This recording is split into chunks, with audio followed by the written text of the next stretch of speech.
Hey guys, alright, so my name is Nyx. This is Miracle Healing, and today we're going to talk about trauma responses. I'm going to start off with talking about the fight response, and what it's like if our body is like that all the time. Sometimes we go through really aggressive situations that make our body still believe and our mind still believe that we're in that situation, despite the fact that that person or whoever it may be, family member or not, can no longer do this to us. And I think we do go as a society kind of into it, but not all the time do we actually we kind of put a time on your healing, you know what I mean? Like, oh, okay, this happened to you, I'm very sorry, but in about a few months or so, you should feel better. Okay, this should no longer bother you anymore. And that's not the case, all right? Our bodies react to stress and really, really aggressive situations in different ways. Some of the times our body freezes. That's when you kind of just shut down and you're not really moving because you're just frozen in fear or frozen in shock or frozen in whatever, okay? The flop is just when you kind of go limp and you lose your ability to move. You lose ability of your function in your body. And fawn is when you resort to people pleasing or trying to appease the abusive situation or the very traumatic or very aggressive situation that you're in. Flight is when you run away, when you kind of try to get out. And fight is when when you face it head on. That can lead to a lot of aggression. It can lead to irritability. It can lead to intimidating. It can lead to bullying. It can lead to anger. And I feel like the reason why the fight one I'm going to tackle first is because we talk about it in the sense I had a flight or fight response, right?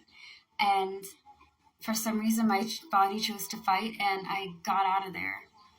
But what happens if you've been in that situation for multiple times? Okay, say that you're in a situation where your husband or your wife, right, continually to beat you, or your family member, they're a very abusive family member, and they continue to beat you, they continue to shout at you, they continue to intimidate you and bully you and get you into submission, and your body is so used to that is either, if you're in the fight response, right, you're fighting back against this person. Every time you have to see this person, every time you guys are together, it's always explosive, okay?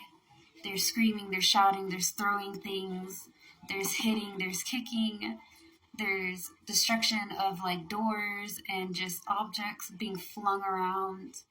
And it's catastrophic, right? Because it's not a level 1 or 5, it's level 10,000 every day.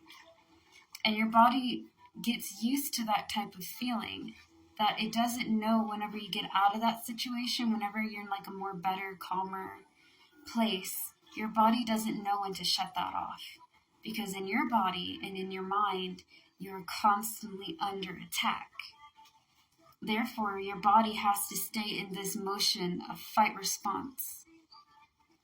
This can lead you to be irritated because you're constantly thinking, whether you acknowledge it or not, you constantly feel that somebody out there is just trying to start a fight with you, that you have to be able to defend yourself at all costs. There's no real relationship, there's no real connection, because you're always on this attack. Okay, I gotta get them before they get me. I have to be able to defend myself because everybody out here is trying to get me. They're out there to take me down, and I have to be able to fight for what's right. I have to be able to stand up for me because at the end of the day, there's nobody here with me. I'm on my own, right?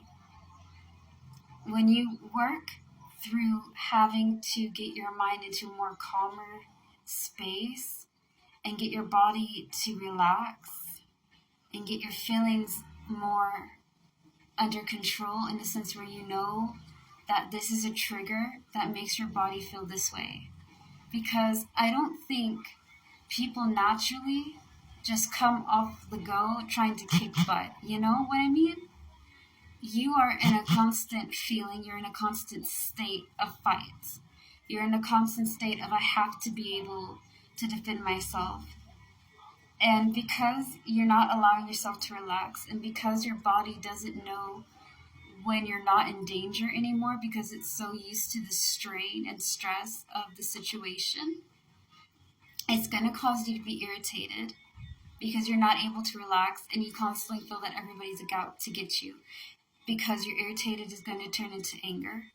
Because it turns into anger, and because you're scared, it may turn into you trying to intimidate and bully everybody into submission for you.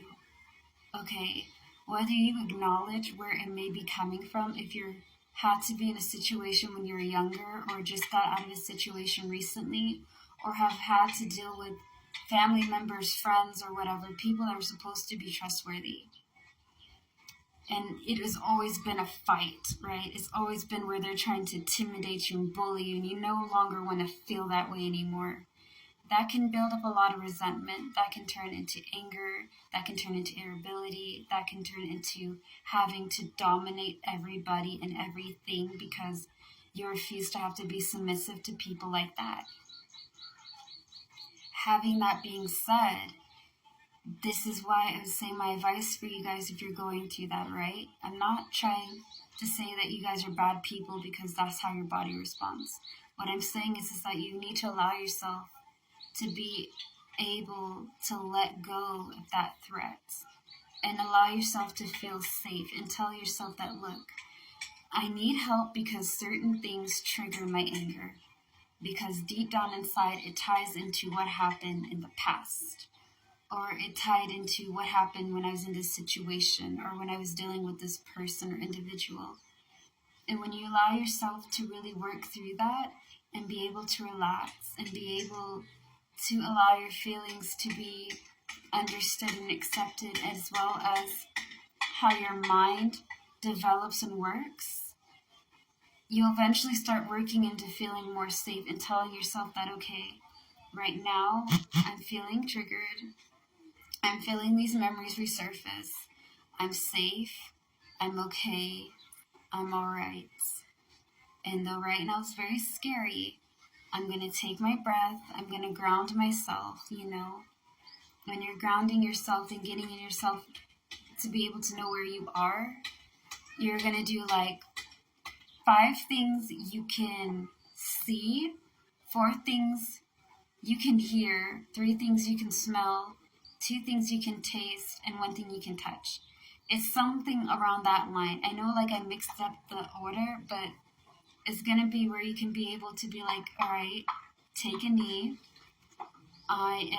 Say you're walking, right? You go to a bench, you sit down. All right, I can see trees. I can see birds.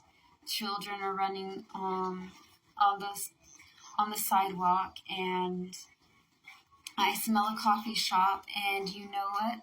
No, I see a coffee shop, and I see squirrels. Okay, I'm out in the open. I'm all right. I can hear the squirrels, I can hear the birds, I can hear the children, and I can hear the door of the coffee shop. I can smell the coffee, I can smell the earth, and I can smell the hot dog joint across from the coffee shop. I can taste the coffee and I can taste the hot dog. I can touch the bench, I can touch the ground, I can feel the trees, and go down as you keep on continuing, right? Another thing is an elemental grounding, and I'll get to that one in the next video. Thank you guys for your time and patience, and stay tuned for more advice and spiritual knowledge.